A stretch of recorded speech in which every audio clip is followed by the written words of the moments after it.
আসসালামু আলাইকুম। ওয়ালাইকুম আসসালাম রহমতুল্লাহ। প্রশ্ন হলো 2, 3 ও 4 রাকাত সালাতের শেষ বৈঠকে বসার নিয়ম জানতে চাই। 2, 3 ও 4 রাকাত। 2 রাকাতে তো প্রথম তাশাহুদ, ওইটাই প্রথম, ওইটাই শেষ তাশাহুদ। আর 3 রাকাত বিশিষ্ট যেমন মাগরিবের সালাত, তো তাতে দুটো তাশাহুদ রয়েছে।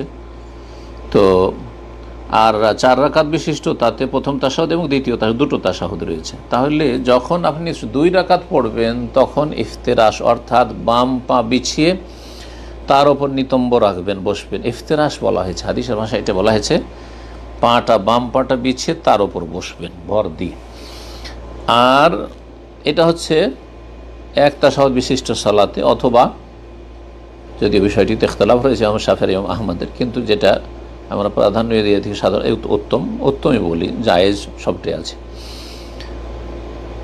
আর যেই সালাতে 2 তাশাহুদ রয়েছে, সর্বশেষ যেই তাশাহুদটা হবে, মানে শেষ তাশাহুদ সালাতের তৃতীয় রাকাতের অথবা চতুর্থ রাকাতে, সেখানে ইফতেরাশ করবেন না। হানাফি মাযহাব শুধু প্রথম তাশাহুদ আর দ্বিতীয় তাশাহুদ সবটাতেই পা বিছিয়ে পায়ের উপরে বসবেন। আর তাদের কাছে তাওয়াররুক নেই। তাওয়াররুক মানে হচ্ছে ওয়ারিক মানে হচ্ছে নিতম্বকে মাটিতে রেখে দেওয়া, আর বাম পাটাকে ডান দিক থেকে ডান পায়ের নিচে দিয়ে বের করে দেওয়া, এটা হচ্ছে তাওয়াররুক করা। তো তাওয়াররুক করা সহিহ হাদিস রয়েছে।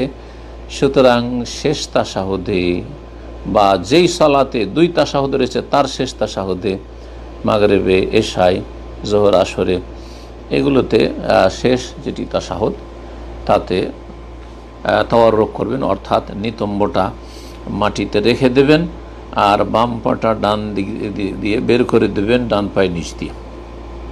আশা করি বুঝতে পেরেছেন।